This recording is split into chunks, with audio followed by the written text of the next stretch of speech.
हम लोग ये अभी तक जान चुके हैं क्या जी। बोहर क्या कह रहा था कि इलेक्ट्रॉन क्या है, बोहर ले रहा था electron as a particle. Bohr क्या कह रहा था कि इलेक्ट्रॉन एक पार्टिकल है जो रिवॉल्व करता है एक फिक्स्ड ऑर्बिट के अंदर, और एक फिक्स्ड ऑर्बिट में वो रिवॉल्व करता है तो वो ना एनर्जी गेन करता है ना लॉस करता है।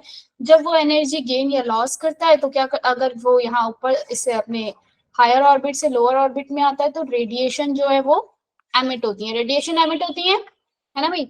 और वो जो रेडिएशन एमिट होती है वो कैसी होती है, डिसकंटिन्यूस आपको मिलती है वेव, डिसकंटिन्यूस डिस्क्रीट लाइन मिलती है। डिस्क्रीट लाइन मतलब कि डिसकंटिन्यूस होती है, वो कहीं कोई वेव होती है कोई वेव नहीं होती है। ठीक है, ये सब बातें बोर नहीं करी। पर फिर डी ब्रोगाइल आए, डी ब्रोगाइल ने क्या कहा कि भाई ये तो डी ब्रोगाइल ने क्या कहा, इलेक्ट्रॉन क्या कैसे कर रहा है, नेचर शो कर रहा है, ड्यूअल नेचर शो कर रहा है। इलेक्ट्रॉन कैसा नेचर शो कर रहा है, ड्यूअल नेचर शो कर रहा है। डी ब्रोगाइल ने कहा कि वो पार्टिकल तो चलो माना तुम कह रहे हो पार्टिकल है तो है, लेकिन वो क्या है, वेव है। इतना छोटा पार्टिकल है, वो इतना मूव कर रहा है, तो वो किसकी कौन सी प्रॉपर्टी शो कर रहा है, एज अ वेव की तरह प्रॉपर्टी जो है शो कर रहा है। डी ब्रोगाइल ने क्या कहा, इलेक्ट्रॉन क्या है, एक वेव की प्रॉपर्टी शो कर रहा है जिसकी वेवलेंथ जो है इक्वल टू होती है किसकी, h बाय पी। पी क्या था, मोमेंटम। h क्या है, प्लैंक कांस्टेंट। h की वैल्यू मैं जिससे पूछूंगी वो बताएगा मुझे, अर्पिता और दीक्षा, दोनों में से कोई बता सकता है। मैम h की वैल्यू क्या थी, h इक्वल टू में क्या होता है, प्लैंक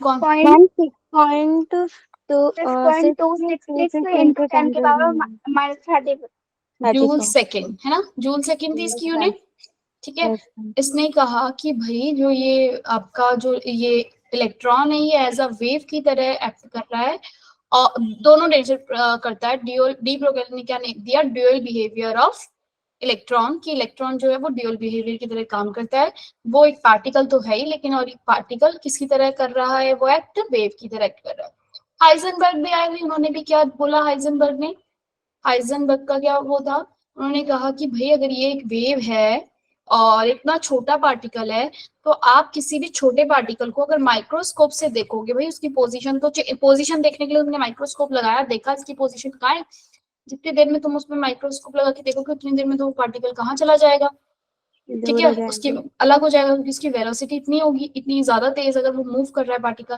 तो उसने कहा जो एरर होगा, एरर किसका, पोजीशन का, और उसके multiply by error of momentum greater than या फिर इक्वल टू होगा या फिर ग्रेटर देन होगा किसके, h बाय 4 पाई के। ठीक है, error, error of position, x क्या बता रहा है, पोजीशन, डेल्टा p क्या बता रहा है, एरर इन मोमेंटम। ठीक है, एरर इन मोमेंटम बता रहा है। तो हमने इसका delta x multiply by delta p को मैं m मल्टीप्लाई डेल्टा v लिख सकती हूँ भाई। ठीक है, उन्होंने कहा जो ये वैल्यू है ना, ये जो इन दोनों की मल्टीप्लाई करके है तो बड़ी आएगी या फिर एग्जैक्ट इक्वल टू आएगी किसके, h बाय 4 पाई के। डेल्टा एक्स m कांस्टेंट होता है, इसको हमने इसलिए कांस्टेंट के साथ ही लिख लिया भाई, जिसका भी होगा हम कांस्टेंट यही रहेगा ना, h अपॉन में 4 पाई बाय m नीचे लिख दिया। ठीक है, तो उसने फिर अलग अलग दोनों एक्सपेरिमेंट करे, किसके साथ हमने निकाल के दिखाया, उसने माइक्रोस्कोपिक एग्जाम में क्वेश्चन आता है तो याद रखना, आपकी बुक में भी यही क्वेश्चन एग्जांपल्स में, माइक्रोस्कोपिक ऑब्जेक्ट के लिए आप delta x multiply by delta we करके निकालोगे। माइक्रोस्कोपिक में क्या करोगे आप, 4 पाई m की वैल्यू इलेक्ट्रॉन के बारे में निकाल रहे हो तो m की वैल्यू 10 की पावर माइनस 13 किलोग्राम आप लिख लो, और h की लिख लोगे 6.626 इंटू 10 की पावर माइनस 34। तो ये जो delta x multiply by delta we की वैल्यू आएगी, ये आपको एग्जाम में याद रखना है, आपको खुद करना होगा, मास की वैल्यू गिवन नहीं होगी। आप बोलोगे कि माइक्रोस्कोपिक के लिए वैलिड है क्योंकि जो वैल्यू है अप्रॉक्स 10 की पावर माइनस 5 समथिंग आएगी। तो आप ये वैल्यू क्या है, थोड़ा मेजरेबल है कि हाँ कुछ वैल्यू का एरर आया है, मतलब -5 का ही एरर आ रखा है दोनों का मल्टीप्लिकेशन में। जबकि आप मैक्रोस्कोपिक ऑब्जेक्ट लेते हो, मैक्रोस्कोपिक ऑब्जेक्ट लोगे यानी कि आप कोई बॉल वगैरह कुछ ले लो बड़ी, 0.01 ग्राम की ले ली, ठीक है ना, वो भी मैंने छोटी सी ली है लेकिन फिर भी वो मैक्रो के अंदर आ जाता है। 6.626 इंटू ये h की वैल्यू मैंने यहाँ पे पुट करी है ना बच्चे, ये कल पढ़ा दिया था इसलिए थोड़ा सा फास्ट बता रही हूँ, समझ में आ रहा है ना, सिर्फ मैं बता रही हूँ आपको भी, ये हम कल कर चुके थे। ये तिवारी ने भी आज, आयुष तिवारी जैम बोर्ड का क्या है ना बिल्कुल नोनी और दिनेश और एनीवन ये लिंक पे क्लिक मत करना, बस ऐसी ही है, वैसे तो ये इतना कोई वो नहीं है, डेंजर नहीं है इसमें। तो एग्जाम बोर्ड का लिंक है, इसमें मत क्लिक करना, मुझे पता नहीं कहाँ से बच्चों को वो क्लिक हो जा रहा है और उनको ऐड आता होगा ना शायद तुम्हारे उसमें, तो तुम क्लिक कर देते हो। 4 मल्टीप्लाई बाय मैम पाई की ऐसे वैल्यू, क्लिक करने से पैसे भी चले जाते हैं। हाँ ऐसे क्लिक मत करना कभी किसी लिंक पे। नहीं 3.14 लिए। एम, एम की वैल्यू क्या होगी 0.01, आपका कुछ ले लिया आपने, कितना ग्राम का या इतना केजी का कोई ऑब्जेक्ट है किलोग्राम में, ठीक है। तो आपने जब इसको इतने केजी का कोई ऑब्जेक्ट लिया तो वैल्यू आपने देखा भाई 4 पाई एम, कुछ भूले तो नहीं है। Delta x multiply by delta we की वैल्यू जो है वो कितनी आ रही है, बहुत ज्यादा छोटी, 10 की पावर माइनस कितना आएगी 31 लगा लो, ठीक है। इतने अप्रोक्स वैल्यू, अप्रोक्स इतना मतलब ये भी करेंगे डिवाइड, मैंने करा नहीं है, आप कर लेना, अगर करना होगा, नहीं भी करना होगा तो बोलोगे कि 10 की पावर माइनस 31 के अप्रोक्स में जो है वैल्यू आ रही है, जो कि क्या है बहुत छोटा है। ये एरर क्या है, एरर इज वेरी स्मॉल। इतना स्मॉल एरर अगर किसी चीज में आएगा तो हम भाई वो कर लेंगे ना, कॉर्पोरेट कर लेंगे कि भाई इतने सा एरर तो है, मुझे पोजीशन निकालनी थी, वेलोसिटी निकालनी थी, उसमें इतना सा एरर आ गया, तो हम कहेंगे कोई बात नहीं, हमने सहन कर लिया भाई, इतना सा एरर चलेगा, ठीक है भाई। आयुष तिवारी जी अब जरा यहाँ ध्यान लगाओ, वो ये कहना चाह रहे हैं जहांशु कि अगर ऐसा कोई बाई चांस कोई ऐसा दूसरा लिंक हो, कोई अपने ऐसे ही पैसे निकालने वाला कोई लिंक अगर तुम्हें भेज दो, तो कोई ऐसे आ सकता है ना भाई। यस मैम आ सकता है, बिल्कुल मैंने बनाई है ऐसी लिंक। अच्छा, कितने पैसे निकाल लिए फिर तुमने लोगों के? मैम निकालूंगा क्यों। चलो अब देखो कहाँ हम पहुंच गए, ये सारी बातें हो गई आपकी कि हाइजेनबर्ग ने क्या क्या बातें करी, 3 बातें कुल है हाइजेनबर्ग के अंदर। हाइजेनबर्ग से रिलेटेड अब कोई नेक्स्ट पेज ले लेते हैं, इस पेज में बहुत सारी बातें हो गई है ना। चलो अब हम हाइजेनबर्ग से रिलेटेड कुछ क्वेश्चन थोड़ा सा बता देते हैं, उसके बाद हम आज की क्लास में क्वांटम स्टार्ट करेंगे आपका। कितने कौन आया, हाँ बोलो बच्चे। मैम जब उसकी पावर माइनस में होगी तो मतलब उस पार्टिकल बहुत ज्यादा स्मॉल है। पार्टिकल अगर बहुत ज्यादा स्मॉल नहीं, ये माइनस में है ना, इसका मतलब है कि जो एरर आया ना मेरा, सपोज मेरे पास इसका वैल्यू थी 7 इंटू 10 की पावर माइनस 10, तो जो एरर आया वो इतना सा एरर आया है, मतलब कि ये वैल्यू 7 इंटू 10 की पावर माइनस 10 है, तो ये 7 इंटू मतलब इतनी ही अप्रोक्स इतनी ही वैल्यू जो है निकल कर आई, एक्चुअल में भी इतनी ही है। अगर मैं अपने डेली लाइफ का एग्जांपल लूं, अगर मैंने कोई बॉल को फेंका और मैं उसकी वेलोसिटी और पोजीशन का प्रोडक्ट जो है निकाल रही हूँ, तो वो मेरा एग्जैक्ट इक्वल टू ही आता है जितना होता है उसकी वेलोसिटी और पोजीशन। जो रियल लाइफ के ऑब्जेक्ट है वो मैक्रोस्कोपिक, कैसे है वो मैक्रोस्कोपिक ऑब्जेक्ट है। अगर मैं उनका डेल्टा एक्स और डेल्टा वी का मल्टीप्लीकेशन निकाल के देखती हूँ तो वो एग्जैक्टली मतलब उतना ही आता है जितना कि होता है। बात समझ में आई? जैसे कि अगर मैंने कोई मेरी ऑब्जेक्ट है, बॉल है, वो 5 उसका पोजीशन 5 इंटू 10 की पावर 5 उसकी पावर वो था, पोजीशन थी 5 मीटर लगा लो, मल्टीप्लाई बाय वेलोसिटी उसकी थी 5 इंटू 5, ठीक है। तो जो 5 मीटर पर सेकेंड, ठीक है, या 15 ले लो, चलो 10 ले लो, 100 ले लो, इन दोनों का मल्टीप्लाई करोगे तो जो आंसर आएगा वो बिल्कुल 405 आ रहा है ना।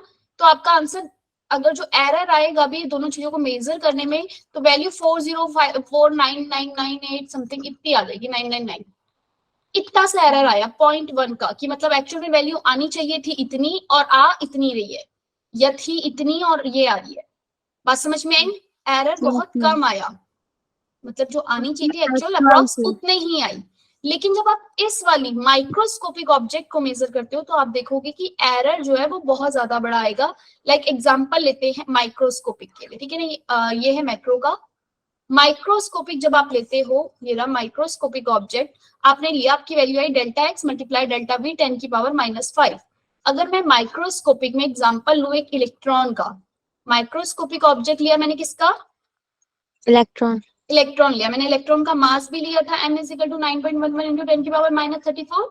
ऐसे में उसकी पोजीशन जो है ना, पोजीशन अगर मैं बात करूं उसकी पोजीशन की, वो कहां पर है, जो डेल्टा एक्स जो वैल्यू है उसकी, अगर वो मेरी वैल्यू है 10 की पावर -10, हमने देखा है ना मेरा जो पोजीशन रेडियस होती है वो 5.2.9 पिकोमीटर 0.529 एंगस्ट्रॉम लेती हूँ ना, मैं ऐसे ही करती हूँ ना कुछ। तो इसको मैंने 10 की पावर -10 मीटर ले ली पोजीशन, मानी कि इलेक्ट्रॉन की पोजीशन जो थी वो ये थी, यस मैम। ठीक है बच्चे, इलेक्ट्रॉन की पोजीशन अगर ये थी तो जो आपका delta x multiply by delta we की वैल्यू आ रही थी 10 इंटू -5 आ रही थी, अभी आपने करा ना कैलकुलेट।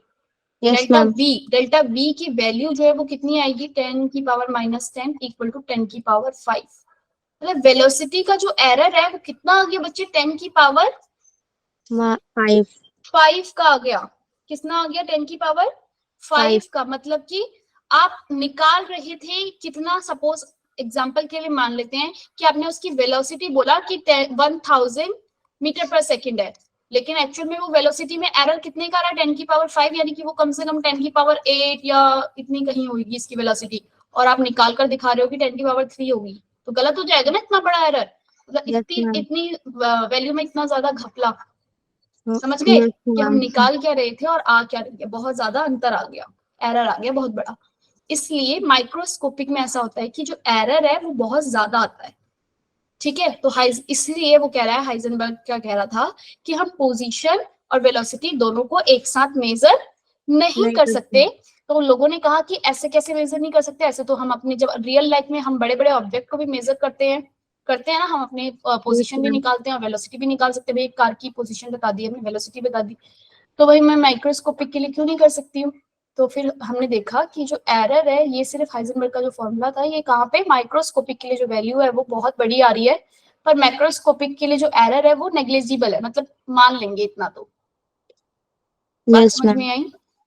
नहीं भाई, नोनी अभी क्वांटम नहीं पढ़ाया है, जस्ट स्टार्ट करते हैं। अभी तक जो पिछली क्लास में हमने अब तक पढ़ा था थोड़ा सा उसको रिवाइज कर रहे हैं, ठीक है, ताकि तुम चीजों को भूलो नहीं। अब जरा क्वेश्चन देखो एग्जाम में किस तरीके से आएगा। ये क्वेश्चन है व्हाट इज दी, ये अनसर्टेनिटी का है, मैं साथ में लिख रही हूँ, तो जो बच्चे के पास कॉपी निकाली हुई है तो वो भी लिख ले।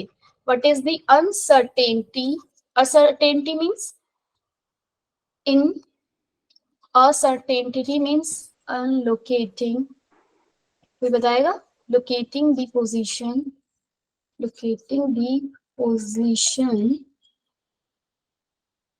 ऑफ एन इलेक्ट्रॉन के बाद इन लिखा है। हाँ, uncertainty in locating the position of an electron with speed, with speed 25 metre पर सेकेंड उसने स्पीड दी है। Having uncertainty, एक तरीके से ये क्या बता रहा है, एरर, ठीक है ना। Having uncertainty of 0.1%। बच्चे उसने मुझे क्या बता दिया, क्या बताना है, अनसर्टेनिटी इन लोकेटिंग बताना है, मतलब कि डेल्टा एक्स निकालना है। ये डेल्टा ही अनसर्टेनिटी है, यानी कि एरर भी लिखा हो सकता है, एरर इन पोजीशन कह लो, या अनसर्टेनिटी इन locating means position, locating means Arpita position, ठीक है।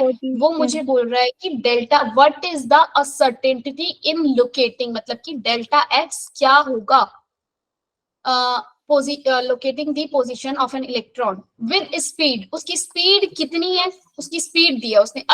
यहाँ देखना है ध्यान से कि उसने अनसर्टेनिटी ऑफ स्पीड नहीं लिखा, या अनसर्टेनिटी या एरर ऑफ स्पीड नहीं लिखा है, उसने लिखा है स्पीड। जो स्पीड है वो कितनी है, 25 मीटर पर सेकेंड है। तो उसमें जो एरर है, अनसर्टेनिटी है, मतलब कि एरर जो है वो 0.1% का है। बच्चे जब v में 25 मीटर पर सेकंड v है, इसमें एरर अगर 0.1 का है 1%, तो 25 का 0.1% कितना हो जाएगा, 2.5 0.025 2.5 into 10 की पावर -2। हाँ, या फिर 0.1 को इसको इससे यहाँ से करेंगे, ये हटेगा, 0.025 का एरर हो गया। यानी कि जो डेल्टा v है आपका, एरर इन वेलोसिटी जो है उसकी वैल्यू क्या आई बच्चे, 0.025। याद रखना वेलोसिटी की वैल्यू नहीं लिखनी हमें, 25 मीटर पर सेकेंड नहीं लिखनी, हमें अनसर्टेनिटी ऑफ वेलोसिटी लिखना है, यानी कि एरर वेलोसिटी में कितना है वो लिखना है। हमारे फॉर्मूला जो हाइजेनबर्ग अनसर्टेनिटी प्रिंसिपल है, राइट। तो delta x multiply by delta v equal to h4πm, ठीक है भाई। निकाल सकती हूँ मुझे डेल्टा एक्स की वैल्यू, अनसर्टेनिटी इन पोजीशन निकालना है मुझे, इलेक्ट्रॉन की पोजीशन बतानी है, यानी कि एरर इन पोजीशन बताना है मुझे, कितना आएगा, ये निशान h4π मल्टीप्लाई बाय m की value multiply by delta we कितना आया था अभी 0.025। Yes ma'am. Yes, ma'am. ठीक है, सारी वैल्यूज हैं आपके पास। अभी हमने देखा भाई, हम ये क्वेश्चन में मेन मुझे बताना ये था कि जो अगर आपके पास वेलोसिटी लिखी आई है और उसने बोला है कि असर्टेनिटी 0.1% है, तो आपको किसी भी चीज की परसेंटेज निकालना आता है ना भाई। 25 की अगर 0.1 आ रहा है तो परसेंटेज निकाल देंगे कि इतना होगा। क्लियर है ये बात? Yes ma'am. Ma'am. Values put करो, 6.626 इंटू 10 की पावर -34, 4 मल्टीप्लाई बाय पाई की वैल्यू 3.14 होती है, m 9.11 इंटू 10 की पावर -31 किसका मास ऑफ द इलेक्ट्रॉन। ठीक है भाई, मास जो लिख रहे हैं ना हम, ये मास वो केजी में है, याद रखना बस। ठीक है, ये मास को किसमें हम ले रहे हैं, हमेशा केजी में ले रहे हैं।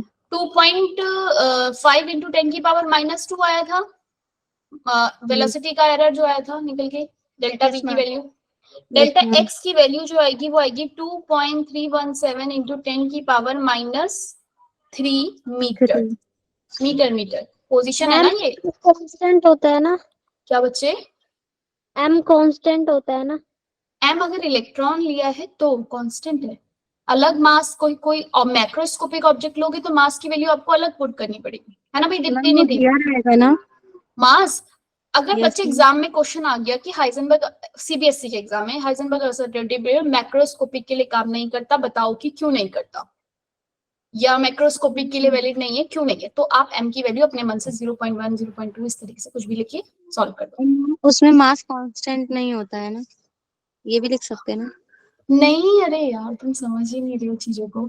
मैक्रोस्कोपिक मतलब कोई बड़ा ऑब्जेक्ट जो थोड़ा हमें दिख रहा है अपनी आंखों से, है ना। एक छोटी सी बॉल मुझे मेरे हाथ 0.1 किलोग्राम की या 0.01 किलोग्राम की ऑब्जेक्ट मुझे अपने हाथों से दिख रही है, तो मास उसमें तुम फिक्स नहीं रखो। मास तुम ये कह रहे हो कि कांस्टेंट नहीं है मास।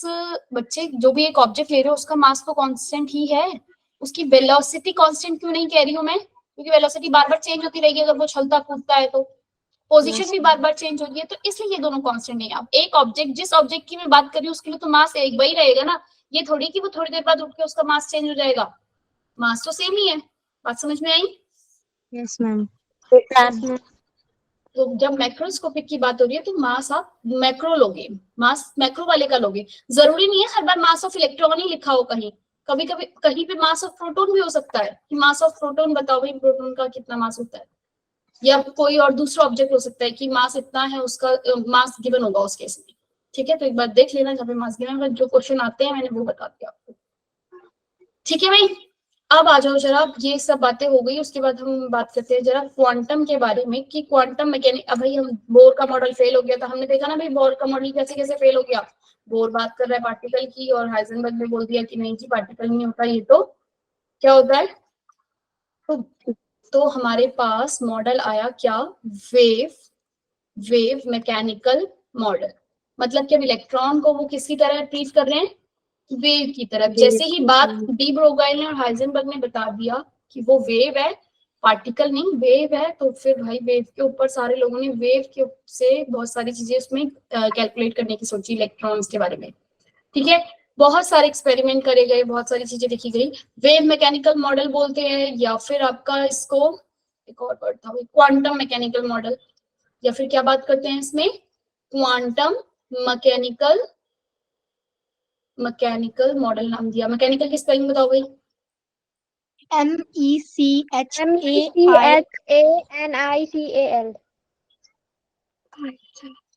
क्वांटम मैकेनिकल मॉडल कहा गया। ठीक है भाई, वेव मैकेनिकल मॉडल या फिर क्वांटम मैकेनिकल मॉडल आया। ये क्या बात कर रहा है कि भाई अब इसमें ये बहुत डिफिकल्ट था भाई। हमारे पास साउंड की वेव है, साउंड एज अ वेव है, इसको हमने सॉल्व किया हुआ है। लाइट एज अ वेव है, इसको हमने सॉल्व किया गया है। लेकिन इलेक्ट्रॉन एक छोटा सा पार्टिकल, वो वेव है, इसको सॉल्व किया किसने, आपका स्क्रोडिंगर ने। किसने सॉल्व किया, स्क्रोडिंगर ने, जिसको हम स्क्रोडिंगर इक्वेशन भी कहते हैं। इस इक्वेशन को कैसे सॉल्व किया है, क्या किया, आपको कुछ याद नहीं रखना है, सिर्फ और सिर्फ ये इक्वेशन याद रखनी है। ठीक है भाई, समझ में आ गई बात। इक्वेशन कभी कभी एग्जाम में आ जाती है, कहाँ आती है, जेई और मेंस एग्जाम में, कि d psi square plus d square psi d y square.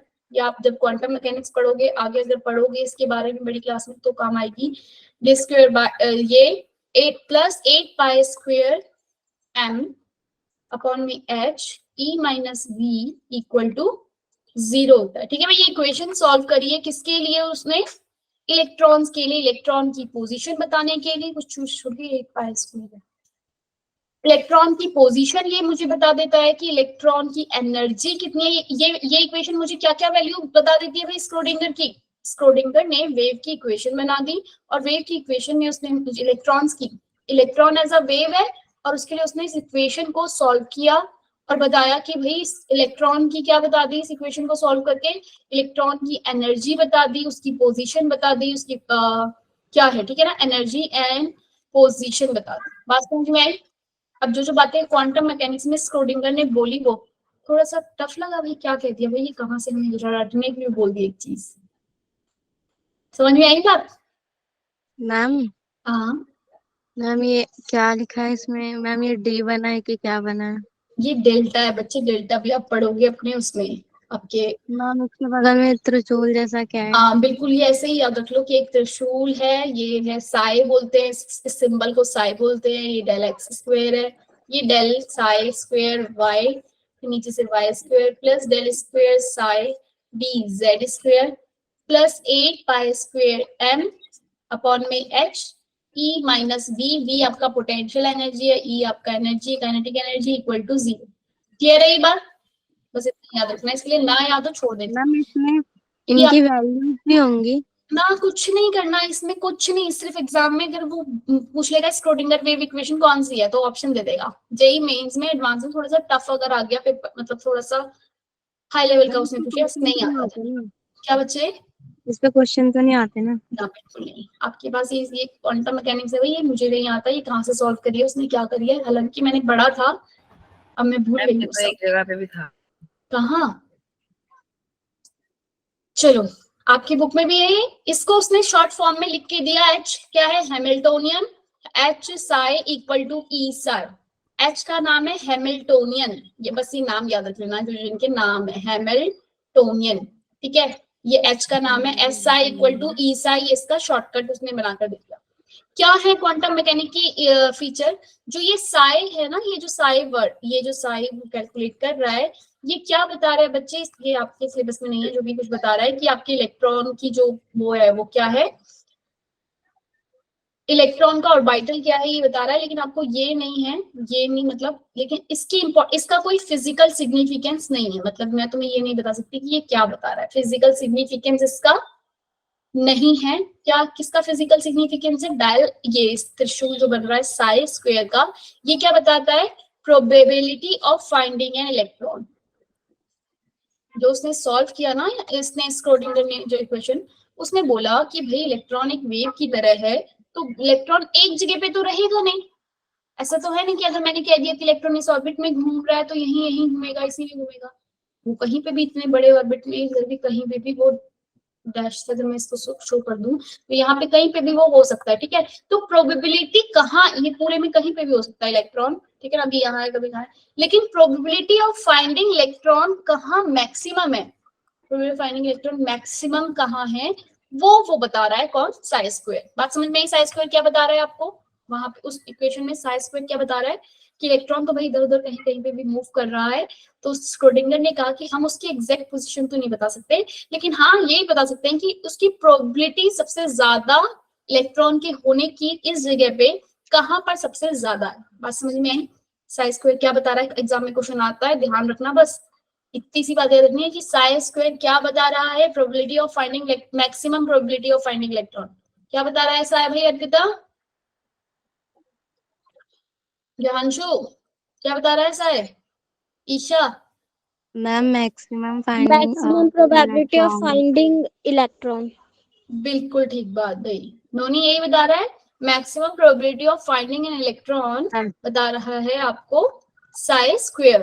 याद रखना एग्जाम में क्वेश्चन आता है कि अगर साई क्या साई बताता है मैक्सिमम, लाइक साई का ऑप्शन दे देंगे, साई स्क्वायर दे देंगे या कुछ और दे दिया साथ में, तो बस ध्यान रखना है कि जो साई स्क्वायर है ये आपका बता रहा है कि maximum probability of finding electron, maximum probability of finding electron कहाँ पर है, ठीक है, कहाँ पर सबसे, क्या बच्चे, क्या बच्चे, पियानो कौन बजा रहा है? कोई भी तो नहीं बजा रहा, तुम्हारे कान बज रहे हैं, तुम्हारी तरफ से बज रहा होगा कहीं पीछे। मैम हाँ बच्चे, मिनिमम भी कोई बता रहा है? नहीं मिनिमम को नहीं बता रहा, अर्पिता तो सारा मिनिमम कुछ नहीं बता रहा भाई, मैक्सिमम पता चल रही है हमें कि इलेक्ट्रॉन की प्रोबेबिलिटी कहाँ पर है। तो स्क्रोडिंगर की इक्वेशन से जो भी बोहर ने थ्योरी दी, इसने दिया, वो सारी बातें सॉल्व हो गई। क्वांटम मैकेनिक्स जैसे आया, क्वांटम मैकेनिकल मॉडल की स्ट्रक्चर ऑफ एटम जो है कैसा दिखता है। भाई देखो हमारे स्ट्रक्चर ऑफ एटम जो कैसा दिखता है, सबसे पहली थ्योरी कौन सी आई थी, किसी को याद है? सबसे पहले थ्योरी किसने दी थी कि हमारा एटम जो है कैसा दिखता है? थॉमसन ने। यस मैम, वाटरमेलन वाला मॉडल। जे थॉमसन ने बोला कि स्ट्रक्चर ऐसे दिखता है, उसके बाद भाई उसको भी फेल किया रदरफोर्ड आया, रदरफोर्ड ने जो बोला उसने वो भी फेल हो गया कि भाई इसने, पर हर स्टेप में कुछ ना कुछ एक नई चीज क्या होती गई है, वो मतलब निकलती गई है ना। मैम मतलब इसकी स्टार्टिंग जे थॉमसन ने की जे थी, जे तो थॉमसन ने वही कर ली है। भाई, हाँ जे जड़ थॉमसन वही ने है। करी, फिर रदरफोर्ड आए, रदरफोर्ड की वजह से थोड़ा सा पता चला कि अच्छा न्यूक्लियस है, उसके सराउंड में इलेक्ट्रॉन। फिर बोर आए, बोर ने बोला नहीं नहीं फिक्स्ड ऑर्बिट है, उसकी एनर्जी ये है, उसकी रेडियस ये है, उसकी वेलोसिटी है इलेक्ट्रॉन की। फिर डी ब्रोगली और हाइजेनबर्ग ने सारा काम खत्म कर दिया, क्या कह के कि नहीं नहीं भाई ये तो एक पार्टिकल है ही नहीं, ये तो एक वेव है, वेव की तरह काम कर रहा है। तो फिर स्क्रोडिंगर आए जिन्होंने क्या किया, उसको वेव मान के उसके ऊपर एक पूरा बनाया, वेव इक्वेशन सॉल्व कर दी, जो कि बहुत टफ थी। ठीक है, उन्होंने क्या बोला भाई, उसकी वजह से क्या निकला, द एनर्जी, उनकी जो इंपॉर्टेंट फीचर है क्वांटम मैकेनिक मॉडल के, इसको याद कर लेना, एक दो पॉइंट क्या पता एग्जाम में आ जाए। The energy of electron in an atom is quantised, for example when electron are bound to the nucleus. उन्होंने कहा जो एनर्जी है ना इलेक्ट्रॉन की, वो क्या है, क्वांटाइज्ड है। एनर्जी जो इलेक्ट्रॉन की है वो क्या है, क्वांटाइज्ड। इस बात का मतलब पता है क्या है क्वांटाइज्ड का मतलब? क्वांटाइज्ड क्या होता है, क्वांटाइज का मतलब क्या है? क्वांटाइज मींस क्या होता है, किसको पता है? क्वांटाइज्ड मतलब कि या तो 2 3 4 H4H2, मतलब इस फॉर्म में है, जिसका एंगुलर मोमेंटम जो है बच्चे L जो है, हम निकालते हैं ना 2 पॉइंट, अच्छा छोड़ो, आपकी जो क्वांटाइज है मतलब कि जो नंबर जो है ना आगे से किसी एक पैकेट में निकल रही है। ऐसा नहीं है कि एक निकली फिर 1.5 निकल रही फिर 1.3 निकली, ऐसा नहीं है। पैकेट में निकल रही है, मतलब एक फिक्स निकल रही है। अगर 1 निकली है तो फिर उसके बाद 2, उसके बाद 3 में, ठीक है ना, 1 के बाद भी क्या बच्चे? इसका क्या साइन होता है?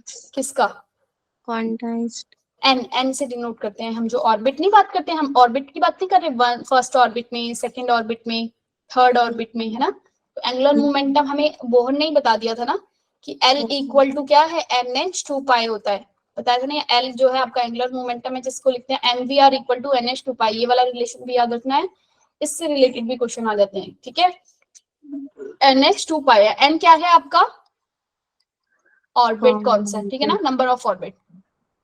फर्स्ट ऑर्बिट है, सेकंड ऑर्बिट है, थर्ड ऑर्बिट है, जो भी वो ऑर्बिट है वो क्या है, ये क्वांटाइज, मतलब कि एक किसी उसमें है। तो एनर्जी भी वो कह रहा है कि क्वांटाइज उसमें निकल रही है, मतलब एक पैकेट से निकल रही है, ऐसा एक होल नंबर के उसमें निकल रही है। ठीक है, the existence of quantized electronic energy level is direct result of wave like property of electron are allowed to solution of Schrodinger equation। मतलब कि जो इसने जो quantized electronic energy जो निकल रही थी wave like property, उस ये सॉल्यूशन जो है उसको सॉल्व कर पा रहा था। मतलब कि चलो ठीक है, ये वाली बात बैठ गई, फिट किसके, बोहर ने जो बोला था वो स्क्रोडिंगर की जो इक्वेशन थी उससे सॉल्व हो रही थी। Next third point, both the exact position exact velocity of electron. अब बोहर की ये वाली बात फेल हो गई थी कि उसने एग्जैक्ट पोजीशन बता दी थी, एग्जैक्ट वेलोसिटी बता दी थी, लेकिन हाइजेनबर्ग ने बोला कि नहीं नहीं भाई एग्जैक्ट वेलोसिटी और वो नहीं बता सकते। तो स्क्रोडिंगर ने जो वेव इक्वेशन दी उससे मुझे क्या निकल रहा है, साई स्क्वायर निकल रहा है। और साई स्क्वायर क्या बता रहा है, probability of finding an electron. तो इससे ये भी मैक्सिमम इलेक्ट्रॉन। हाँ, तो ये जो स्क्रोडिंगर ने जो इक्वेशन दी उससे मुझे ये भी पता चल गया कि स्क्रोडिंगर तो भाई एक फिक्स वैल्यू नहीं बता रहा है इसकी, वो क्या बता रहा है कि वो कह रहा है हम फिक्स वैल्यू नहीं निकाल सकते तो ठीक है, लेकिन हम प्रोबेबिलिटी ऑफ फाइंडिंग में इलेक्ट्रॉन तो निकाल सकते हैं ना, कहाँ पे मैक्सिमम है, प्रोबेबिलिटी तो निकाल सकते हैं हम। तो स्क्रोडिंगर ने बोला कि ठीक है भाई, ये वाला थर्ड पॉइंट जो है हमारा इसकी इक्वेशन से ये भी सॉल्व हो गया क्वांटम मैकेनिक्स का। Next fourth point, N atomic orbital the wave function sigh of an electron in an atom whenever an electron is described by wave function. जब हम इलेक्ट्रॉन को वेव फंक्शन से डिनोट कर रहे हैं तो ये जो एटॉमिक ऑर्बिटल जो ये है, क्या बता रहा है आपको, ऑर्बिटल बता रहा है। ठीक है, we say that electron occupy that orbital, हम कह रहे हैं कि इलेक्ट्रॉन ने इस ऑर्बिटल को ऑक्यूपाई किया है। साई क्या बता रहा है आपको, ऑर्बिटल बता रहा है कि क्या है। अब आपको इसके पीछे नहीं जाना, बस ये मतलब एक तरीके से रटना ही पड़ेगा क्योंकि ये बहुत हाई लेवल की बातें हैं, हमें नहीं पता ना क्वांटम के ऊपर, हमने थोड़ी पढ़ना है। पढ़ेंगे, अगर जिसको पढ़ना है, आगे इंटरेस्ट आएगा क्वांटम की छोटी, मतलब एक छोटे से पार्टिकल के ऊपर हम बात कर रहे हैं, सारी चीजें जो हमें दिख भी नहीं रहा है, ठीक है। अच्छा एक और चीज, एक बात अभी बताती हूँ, शुरू में भूल गई थी। The probability of finding an electron at point within an atom is proportional to the square of orbital, मतलब प्रोबेबिलिटी ऑफ इलेक्ट्रॉन जो है वो किसके डायरेक्टली प्रोपोर्शनल है, आपके proportional to square of orbital wave function. इसको क्या बोलते हैं, साइ को जो बोलते हैं orbital wave function. Orbital wave function का जो स्क्वायर है ये क्या बता रहा है आपको, probability of finding an electron, ठीक है ना। इलेक्ट्रॉन की प्रोबेबिलिटी क्या है, ये कौन बता रहा है आपको, साइ स्क्वायर बता रहा है। तो ये पूरा का पूरा आपका क्वांटम का ये था। हाइड्रोजन एटम जो है उसके लिए स्क्रोडिंगर को इक्वेशन जो है वो सॉल्व करी गई, मतलब कि जो साइ की वैल्यू है इसको सॉल्व करने के बाद मुझे पता चला कि मेरा जो इलेक्ट्रॉन है उसका, हमें इससे 3 क्वांटम नंबर पता चले, 3 क्वांटम नंबर। और वो 3 क्वांटम नंबर कौन कौन से हैं भाई, किसी ने तो थोड़ा बहुत पढ़ लिया हो तो।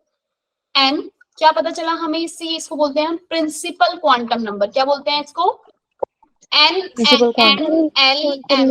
ये 3 क्वांटम नंबर मुझे इस साइ जो है स्क्रोडिंगर की जो वेव इक्वेशन है इसको, अरे क्या क्या भाई, स्क्रोडिंगर वेव इक्वेशन को सॉल्व करने के बाद मुझे 3 क्वांटम नंबर पता चले कि एन एल एम, ठीक है भाई।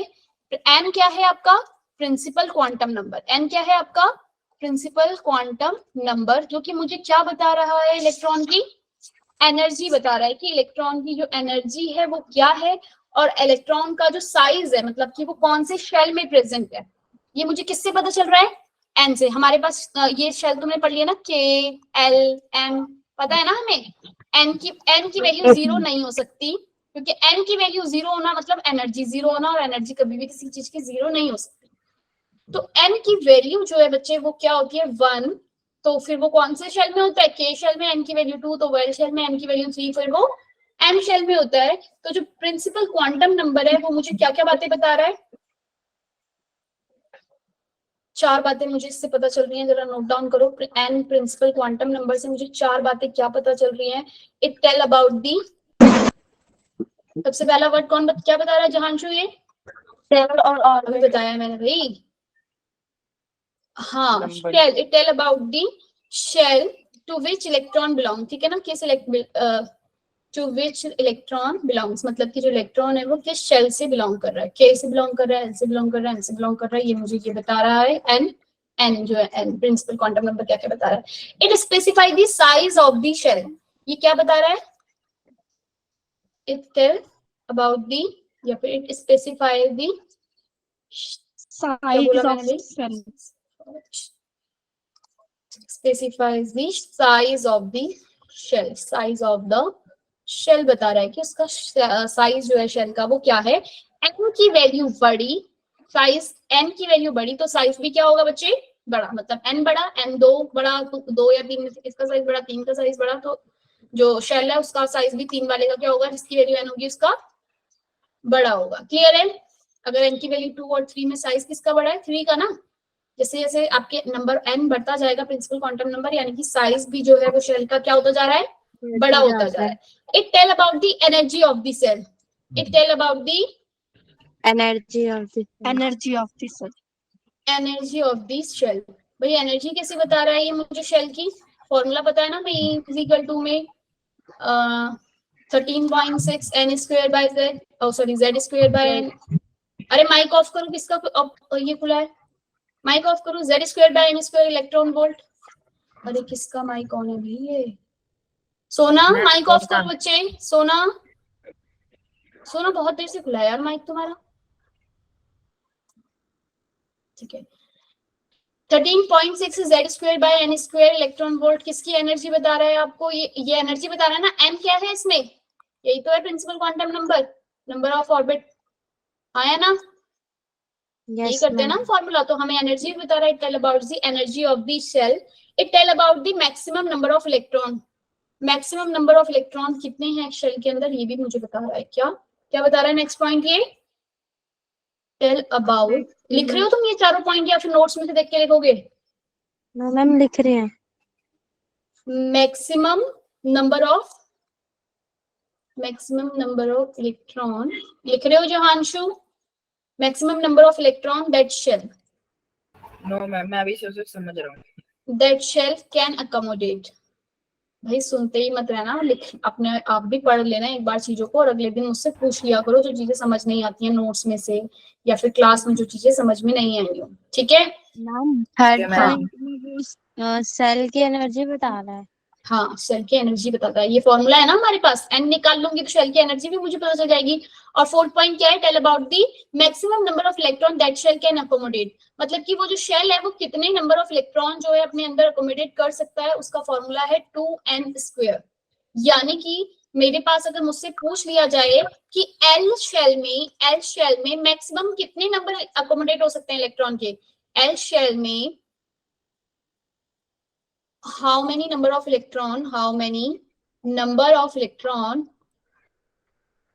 accommodate, मतलब कितने इलेक्ट्रॉन को अपने अंदर रख सकता है accommodate एल शेल। तो मैं क्या बताऊंगी? एल के लिए मुझे एन की वैल्यू बता दो क्या होगी। के के लिए एन की वैल्यू क्या होती है? 1। के लिए, एल के लिए एन की वैल्यू क्या होती है भाई? 2। तो मेरा फॉर्मूला है 2n², यानी कि एन की वैल्यू मेरे पास 2 है, 2 2 4, 4 2 8, तो यानी कि कितने इलेक्ट्रॉन एल शेल अकोमोडेट कर सकता है अपने अंदर? 8 इलेक्ट्रॉन। क्लियर हुई बात? Yes ma'am. Yes ma'am. ऐसे ही मुझे अगर पूछ लिया जाए एम शेल में कितनी होगी, एम की वैल्यू में n3 हो गया, 2 3 3 जा 9, 3 3 जा 9, 18 इलेक्ट्रॉन। हमने पढ़ा है ना ये 2 8 8 18 करके एक रूल पढ़ा है, 2 8। मैम जब हम इलेक्ट्रॉनिक कॉन्फ़िगरेशन करते हैं। बिल्कुल, अभी भी हम इलेक्ट्रॉनिक कॉन्फ़िगरेशन जो है दोबारा, और अभी जो अब आएगी ना इलेक्ट्रॉनिक कॉन्फ़िगरेशन, वो थोड़ा सा अलग है, ठीक है? उसमें हम सब शेल ऑर्बिटल्स के अंदर भी जो इलेक्ट्रॉन है उसको भी हम देखेंगे कि भाई क्या हो रहा है, कैसे हो रहा है, ठीक है भाई? इतना समझ में आ गया?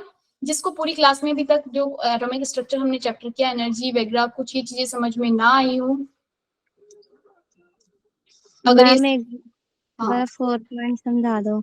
4 पॉइंट क्या कह रहा है कि ये जो है ना मेरा इलेक्ट्रॉन जो है उसमें कितने जो ये मेरा शेल है, सपोज मेरे पास ये न्यूक्लियस है, ठीक है? न्यूक्लियस, इसमें ये वाला शेल है के, ये वाला शेल है एल, ये वाला शेल है आपका एम, है ना? के लिए एन की वैल्यू कितनी है? 1। इसके लिए एन की वैल्यू कितनी है? 2, यानी कि ये फर्स्ट है हमारा, फर्स्ट शेल, सेकंड शेल, और ये एम है थर्ड शेल। तो अब ये थर्ड शेल बच्चे बड़ा है, एन शेल छोटा है, तो वो बता रहा है मैक्सिमम नंबर ऑफ इलेक्ट्रॉन इस के वाले शेल में कितने आ सकते हैं। अगर मेरे पास 2n² का फॉर्मूला है तो मैक्सिमम नंबर ऑफ इलेक्ट्रॉन कितने आ सकते हैं के में? 2 ही इलेक्ट्रॉन आ सकते हैं। हम करते हैं ना इलेक्ट्रॉनिक कॉन्फ़िगरेशन, कितने इलेक्ट्रॉन इसके अंदर रखते हैं? सिर्फ 2 ही। एल शेल में मैक्सिमम कितने इलेक्ट्रॉन रख सकते हैं? वो कह रहा है 8 रख सकते हैं, फॉर्मूले से भी निकाला ना मैंने। यानी कि जो एल शेल है इसमें कितने इलेक्ट्रॉन घूम सकते हैं मेरे? 8। ऐसे जो थर्ड वाला इलेक्ट्रॉन है उसमें मैक्सिमम इलेक्ट्रॉन जो है वो कितने घूम सकते हैं? 18। बात समझ में आई? Yes ma'am. ठीक है, तो ये मैक्सिमम, ये मुझे एन जो है मुझे ये भी बता दे रहा है कि इलेक्ट्रॉन एक शेल के अंदर जो है कितने इलेक्ट्रॉन जो है मैक्सिमम वो घूमेंगे। ये थी आपकी प्रिंसिपल क्वांटम नंबर की बात। अब मुझे एक पॉइंट अभी याद आ रहा है, हालांकि मुझे नहीं लाना चाहिए था इस पॉइंट को बीच में अभी, क्योंकि अभी हम प्रिंसिपल पढ़ रहे हैं तो हमें नेक्स्ट क्वांटम नंबर की बात करनी थी। एक बात नहीं बताई, जो डी ब्रोगली का जो आपका था ना, डी ब्रोगली रिलेशनशिप, ये पूरा हाइपोथेसिस था। हाइपोथेसिस मतलब उसने कोई वो इसके ऊपर एक्सपेरिमेंट नहीं किया था, बस उसने थ्योरेटिकली ये मतलब ऐसे दी थी कि लैम्डा इज इक्वल टू में h/p होता है। क्लियर? यही था ना? ठीक है। ये जो डी ब्रोगली का रिलेशनशिप था ये पूरा का पूरा हाइपोथेसिस पे था, मतलब कि इसलिए इसको डी ब्रोगली हाइपोथेसिस भी नाम देते हैं। क्लियर है ये बात? विदाउट एक्सपेरिमेंट किया था? क्या? विदाउट एक्सपेरिमेंट बताया हाँ, था। विदाउट एक्सपेरिमेंट बताया है उसने कि भाई अगर ये पार्टिकल है एक छोटा सा और ये इतनी तेजी से मूव कर रहा है तो ये एज अ वेव कैरेक्टर जो है इसका शो हो रहा है। क्लियर? मैम हम भी तो ऐसे बता सकते हैं। हाँ भाई, हम भी कुछ, लेकिन फिर बाकी लोगों ने जो एक्सपेरिमेंट किए, बोर्ड ने किए, उसने हिजनबर्ग के थे, वो सारे के सारे इससे वो हो रहे थे ना, इस पे मैच हो रहे थे, फिट बैठ रहे थे कि हाँ लैम्डा निकाला उसने, उसका मोमेंटम निकाला तो उसका जो प्रोडक्ट था वो एच के बराबर आ।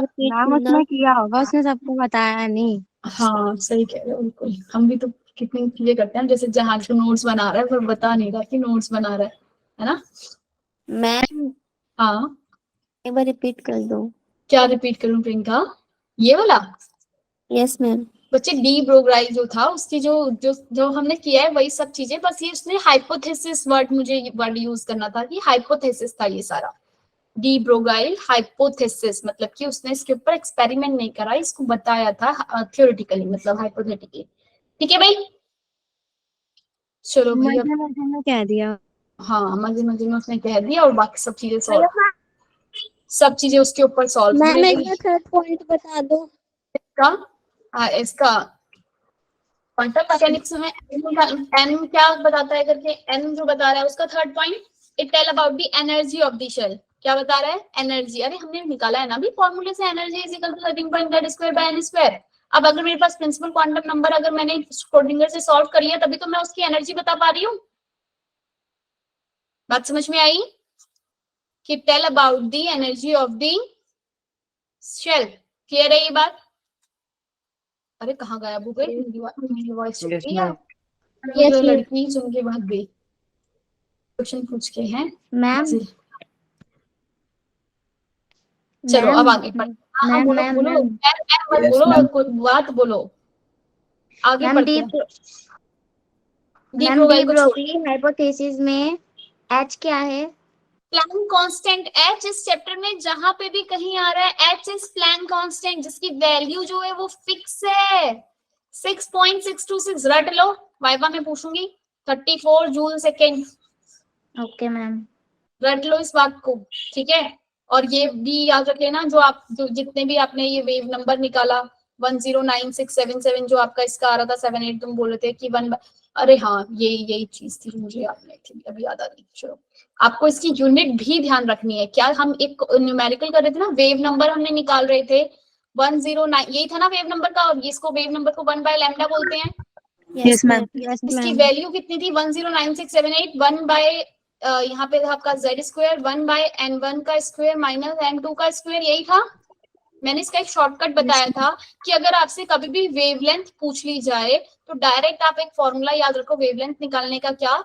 ये जो है ना, इस लैम्डा को ऊपर ले गए आप, इस पूरे को नीचे ले आए, 109678 को नीचे लाए, इसको ऊपर ले गए, तो मैं क्या करूंगी? n1 का स्क्वायर मल्टीप्लाई बाय n2 का स्क्वायर, यही करूंगी ना, अपॉन में n2 का स्क्वायर माइनस n1 का स्क्वायर, और z² कहाँ चला गया? नीचे आ जाएगा z²। बोलो भाई, ऐसे लिख सकती हूँ इस पूरे को? क्या किया है मैंने? मैम। को समझ नहीं आया? जरा ध्यान से देखो हम क्या कर रहे हैं। हमने सिर्फ लैम्डा को एक जगह से दूसरी जगह उठा के उधर रख दिया, बाकी सबको इधर ले आए। इसको सॉल्व करूंगी तो यही आएगा ना, 109678 n2 का स्क्वायर माइनस n1 का स्क्वायर, ये आएगा n2 का स्क्वायर माइनस n1 का स्क्वायर, n1 का स्क्वायर मल्टीप्लाई बाय n2 का स्क्वायर, यही आएगा ना इन दोनों को सॉल्व करूंगी तो पूरे को। किसी ने हैंड रेज किया था क्या? किसी को बात समझ नहीं आई थी तो थोड़ा धीरे समझाओ। ओके भाई प्रियंका मैं ये कह रही हूँ, हमने एक रिलेशन, ध्यान से सुनना इस बात को, बहुत धीरे समझा रही हूँ। एक रिलेशन हमने किया था वेव नंबर का, कि वेव नंबर जो है वो होता है 1/λ। ठीक है, ये क्या लिखा है? Wave number. ये क्या है आपका? वेव नंबर है, जो होता है 1/λ, जिसकी वैल्यू जो है होती, क्या निकाली थी? निकल के आई थी, ये था आपका रेडबर्ग कांस्टेंट, ठीक है ना, RZ करके, RZ है ना, ये रेडबर्ग कांस्टेंट था। इसकी वैल्यू जो थी वो होती है 109678 का था भाई, मुझे तो 77 याद थी अभी तक, पर किसी बच्चे ने मुझे 8 बोला तो चलो मैंने 8 लगा दी, अभी कुछ फर्क नहीं पड़ता। 109 नंबर याद किया था। ठीक है। 109678। अब आपका जो ये वैल्यू है प्रियंका राइट, ध्यान से सुनो, 1/n का स्क्वायर 2 माइनस 1/n1 का स्क्वायर, इसमें ये n2 स्क्वायर क्या है आपका? फाइनल ऑर्बिट जहां पर इलेक्ट्रॉन जंप कर जा रहा है, या फिर ठीक है ना, सपोज यहाँ ऊपर से नीचे आ रहा है, ऊपर यहाँ n2 से 2 वाली ऑर्बिट से नीचे 1 वाले ऑर्बिट में गिर रहा है, तो आपका जो इनिशियल फाइनल पोजीशन क्या होगी? ये क्या हो जाएगा? 1, और ये वाली पोजीशन जो हो जाएगी इनिशियल वाली, वो क्या हो जाएगी? ये जहां पहले था, इनिशियली कहाँ था? बात समझ में आई? n1 और n2 क्या है? इनिशियली कहाँ था? Initial position, initial orbit. Priyanka ये क्लियर हुआ? प्रियंका ठीक है। अब जरा ध्यान से देखो, इसमें क्या किया मैंने? इसे सॉल्व किया। कैसे सॉल्व किया है इस वाली को? 109678 तो ऐसे ही रहने दिया, 1 ये इन दोनों का एलसीएम लेके एक जगह एक साथ लिख दूंगी, n1 का स्क्वायर n2 का स्क्वायर, और इस वाले को ऊपर ले गई, थोड़ा उल्टा लिख दिया ना मैंने शायद, ये Yes, ma'am. क्या था, N1 माइनस N2 था, है ना, N1 Yes, ma'am. N1 यहाँ आएगा और N2 इधर आएगा, ठीक है।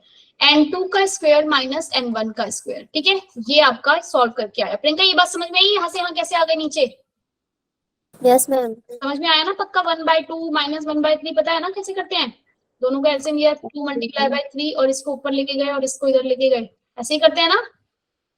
तो वैसे ही उसमें हाँ या ना प्रियंका, Yes, ma'am. चलो अब बोला है धीरे समझाओ तो मैम के साथ बोलना भी पड़ेगा आपको।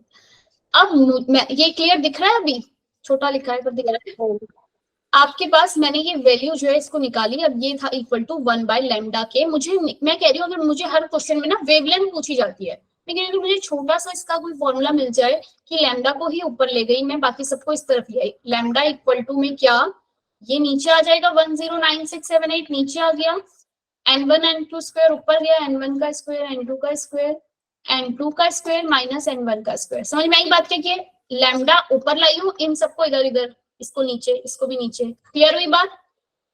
Yes ma'am. ये जो वैल्यू होती है ना आपकी पर सेंटीमीटर होती है, यही होती है इसकी यूनिट। यूनिट याद रखना इसकी, 1/λ में जो ये वैल्यू होती है 109678 लिखा तो पर सेंटीमीटर होती है, ठीक है भाई। अर्पिता वैल्यूज याद कर रही हो तो साथ में ये यूनिट्स भी सबकी याद रखनी है कि क्या होती हैं, ठीक है। अब मैंने क्या किया, लैम्डा को इक्वल टू करा किसके, इस पूरे को सॉल्व करके जो आंसर आ रहा है वो अप्रोक्सीमेटली 9911 आ रहा है।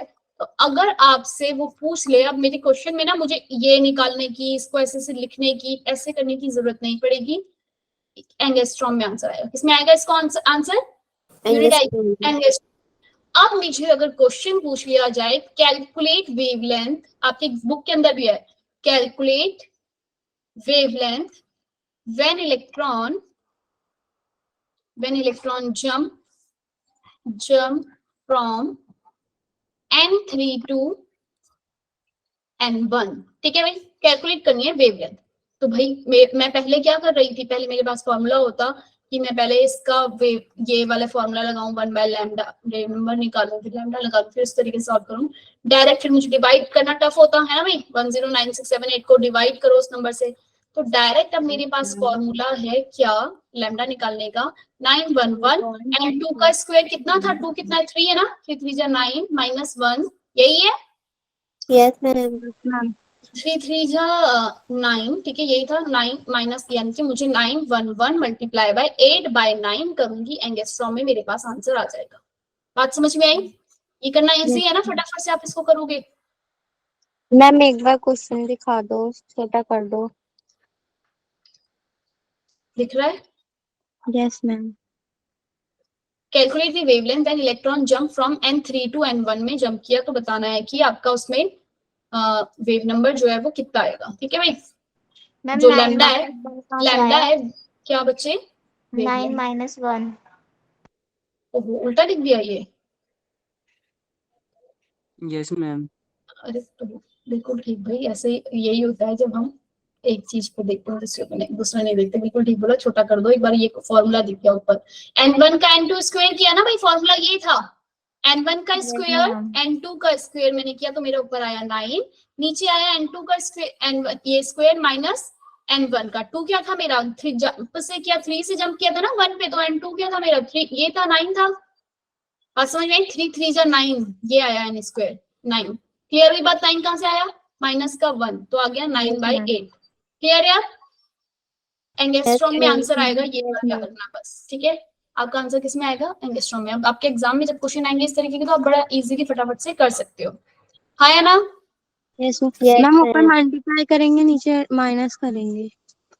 हाँ ऊपर मल्टीप्लाई नीचे माइनस, और ये फॉर्मूला रटो मत, ये आया कहाँ से ये भी देख लो भाई। ऐसे ही आया ना ये फॉर्मूला, जो आपके पास फॉर्मूला था इन दोनों को एलसीएम लिया था, मैं ऊपर चला गया नीचे चला गया। Yes, ma'am. ठीक है, ऐसे याद रख लो।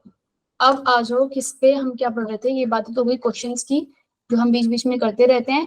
एक क्वेश्चन मैंने तुम्हें और बोला था, वेल्डिंग वाला, फ्यूल वाला जो था, मोल कॉन्सेप्ट वाले चैप्टर में से किसी ने किया उसे सॉल्व? जहांशु किया? अर्पिता खोल के देखा एक बार भी मोल कॉन्सेप्ट चैप्टर?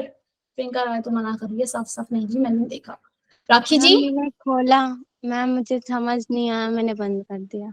बाकी के क्वेश्चन कर लेती, आगे पीछे के, कैल्शियम कार्बोनेट वाला है, HCl वाला है, लास्ट के क्वेश्चन एनसीईआरटी के। देखे तुम मैम- लोगों ने वो क्वेश्चंस खोल के अपनी बुक के? ऐसे मैम मत करो भाई, बुक के क्वेश्चन लगा लो 2-4। ठीक है भाई, उर्वशी, टोनी, सुन रहे हो बच्चे?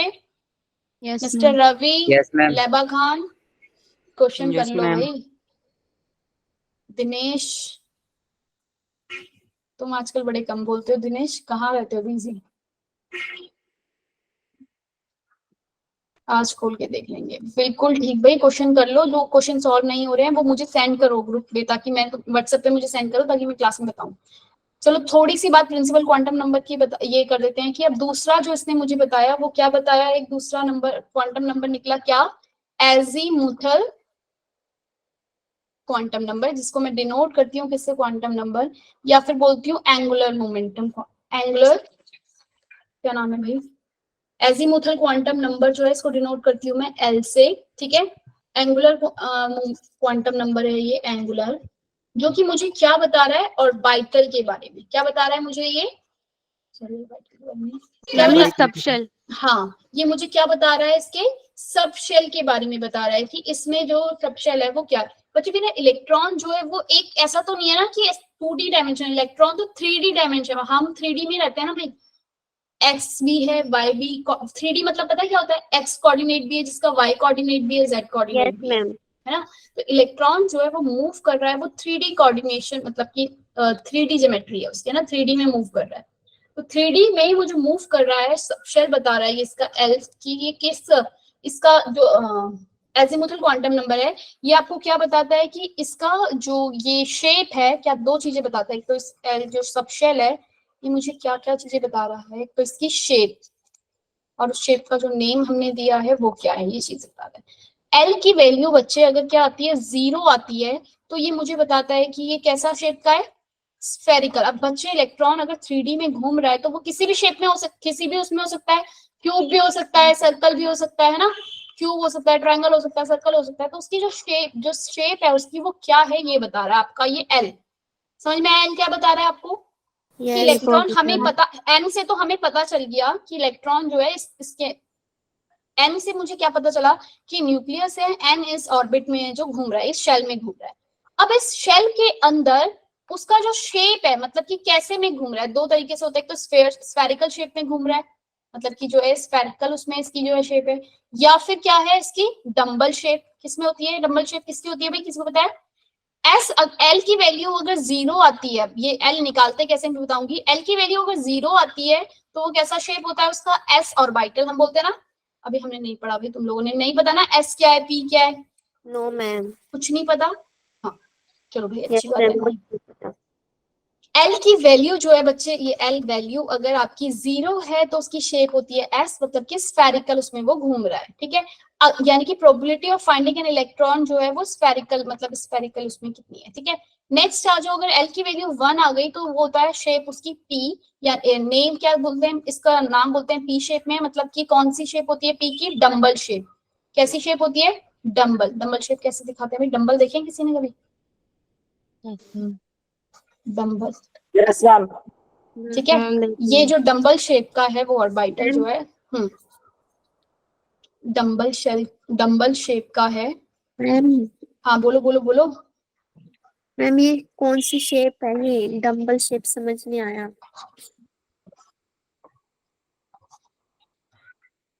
क्या बताऊं मैं, डम्बल शेप जो है बच्चे, यानी कि जो इलेक्ट्रॉन की प्रोबेबिलिटी है ना, मैंने बताया वो 3D में घूम रहा है इलेक्ट्रॉन, तो उसकी वो इलेक्ट्रॉन जो है फाइंडिंग, अब वो ऐसे मैं बोल सकती हूँ भाई इसमें इस वाली फॉर्म में क्यूबिक शेप में है जो उसमें घूम रहा है। ठीक है, इसके अंदर मतलब कभी यहाँ है, कभी यहाँ है, कभी यहाँ है, तो जहां जहां पे वो प्रेजेंट हो रहा है ना, उसको मैंने एक शेप बनाई, कभी यहाँ कभी यहाँ कभी यहाँ, कभी यहाँ कभी यहाँ कभी यहाँ कभी यहाँ कभी यहाँ, तो मैंने देखा कि वो एक क्यूबिक शेप में बन रहा है, कि मतलब उसकी जो प्रोबेबिलिटी है वो इस तरीके से मुझे फाइंड करके दे रहा है कि इसकी जो शेप है वो क्यूब बन के दिखाते हैं। बात समझ में आई? ऐसे अगर एल की वैल्यू अगर 0 आ गई तो मुझे पता चल रहा है कि जो इलेक्ट्रॉन है वो कैसे, कहाँ कहाँ प्रोबेबिलिटी है उसको फाइंड करने की, स्फेरिकल के अंदर। अब मेरे पास उसके आगे क्या बोलते हैं, एल की वैल्यू 1 आई तो यानी कि वो पी शेल में घूम रहा है, यानी कि पी शेल मतलब कि जहां पे उसकी प्रोबेबिलिटी है इलेक्ट्रॉन फाइंड करने की, मतलब कभी वो मुझे यहाँ मिल रहा है, कभी यहाँ कभी यहाँ कभी यहाँ, मैंने उसकी पूरी शेप बनाकर देखी कि कहाँ मिल रहा है, तो वो थोड़ा सा डम्बल शेप का मुझे नजर आ रहा था। बात समझ में आई कि कभी मैंने 3D में बनाया और 3D के अंदर मुझे वो कभी इधर दिख, मतलब मैंने देखा कि अच्छा उसकी प्रोबेबिलिटी कहाँ कहाँ ज्यादा है, मैं देखा कभी उसकी प्रोबेबिलिटी यहाँ आ रही है, कभी यहाँ ज्यादा, कभी यहाँ ज्यादा, कभी यहाँ ज्यादा। इस तरीके से मुझे क्या मिल गई उसकी एक डंबल शेप। बात समझ में आई अब? ऐसे ही एल की वैल्यू अगर 2 आ गई, भाई ज्यादा मत घुसना, क्वेश्चन सॉल्व करना आना चाहिए आपको। डोले शोले। ये क्या भाई, क्या बातें कर रहे हो तुम? हैं हंसी मजाक कर रहे हो तुम यहाँ पे? इतना सीरियस टॉपिक चल रहा है क्वांटम मैकेनिक और तुम यहाँ पे हंसी मजाक कर रहे हो। डंबल बोला तो तुम्हें डंबल याद आ गए, एक्सरसाइज याद आ गई, डोले शोले भी याद आ गए, भाई किसी को दो। अगर एल की वैल्यू 2 आ गई बच्चे, तो आपकी जो शेप है वो कैसी, कौन सी शेप होती है? डी। इसको बोलते हैं डबल डंबल। बोलो भैया, डबल डंबल भी आ गए कि भैया उसने बोला अब तो एक ही शेप में हम इसी एक ही डंबल से हम काम जो है थोड़ा और डोले शोले बनाए और डबल डंबल। बात समझ में आई? अब प्रोबेबिलिटी इलेक्ट्रॉन फाइंड करने की, जो डबल डंबल मतलब कि इस तरीके से वो दिख रहा है। मैम एक देखा होगा दूसरा नहीं देखा होगा, इसलिए 3 पे आ गए वो। बिल्कुल है। L2 दो दो जो थे उसमें डंबल शेल जो है वो डी का आपको जो शेप है ऐसी बन रही है। आपको शेप ऑफ द ऑर्बिटल जो है ये याद रखना है कि एस की जो शेप है वो कैसी होती है। एग्जाम में क्वेश्चन आते हैं, एस की शेप कैसी होती है? स्फेरिकल। टी की कैसी होती है? डंबल। ठीक है। डी की कैसी होती है? Double dumbbell. अब डी के भी अभी हम अजीमुथल क्वांटम नंबर के बाद मैग्नेटिक वाला पढ़ेंगे, तो हम देखेंगे उसके ऑर्बिटल भी हैं। पी जो शेप है वो कैसी है? पी की शेप आपकी डंबल शेप की है, डंबल। और आपके पास जो डी शेप है वो है डबल डंबल। ठीक है भाई, डी की कैसी शेप है? Double dumbbell. एल की वैल्यू पूछ ली जाए, अगर आपको सिर्फ एल की वैल्यू गिवन है तो आप बता सकते हो कि उसकी शेप क्या होगी।